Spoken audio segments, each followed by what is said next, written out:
Ako si Jenny M. Abuhan, pero 17 years old, nagpili sa Taclan ng First year. Ako nag-square ako sa Tapang National High School. Nag-ikan ko sa balay mga 6 kapin, tapos makabalik ulit ko sa balay mga 5:30 na. Pag-abot ako balay din kaya magbantay ko sa bata or magluto or magtabang-tabang ng kaati. Banda sa ako ang ate, nagtrabaho siya na asa sa Tinsel, tapos makaulit siya kay tagabiin na kasi magtambag alas 12. Na akong ate, nara siya pero sa balay, alas gabi. Ato nga adlaw, natimingan niya, walay tao sa balay kay naigiapilan niya meeting si ate sa barangay, uman niya si mama o kayang anak. Then ang iyang ba na nagtrabaho, then si papa na nasa umang.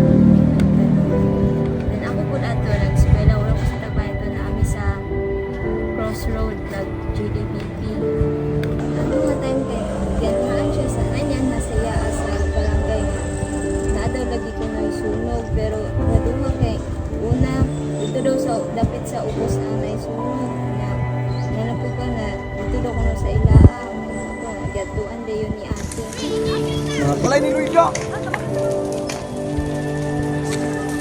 Laya, maawi. Uy, bigas balay mo!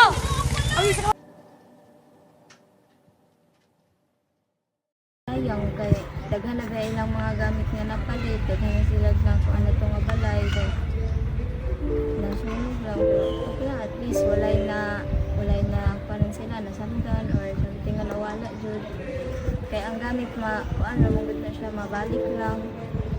Ang importante ang kinabuhi sa tao.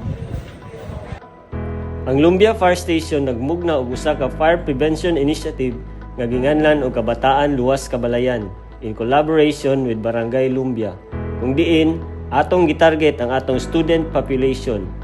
Ang mga ginikanan nga maghatod sa ilang kabataan sa eskwelahan mag-fill up og household safety declaration form aron pag-remind sa ilaha nga i-check ang ilang panimalay before sila mobiya paingon sa eskwelahan. Parents bitaw nga naka-apply sa orientation, napupod sila pasalamat kay kanang nabaluan nila kung unsay ilahang kakulangon sa ilahang pag-atiman sa ilang panimalay. Daghan kay silang nabawaan daw matud pa nila sa mga ginkanan. Nalipay gid sila nga naka-apply sila sa orientation. Ang akong masulti sa bahin sa programa sa Bureau of Fire Protection sa iyong programa, sir.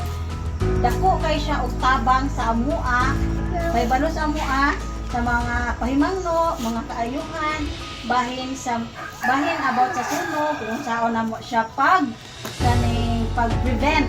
So, I believe when the saying of prevention is better than Sa pag-iwas sa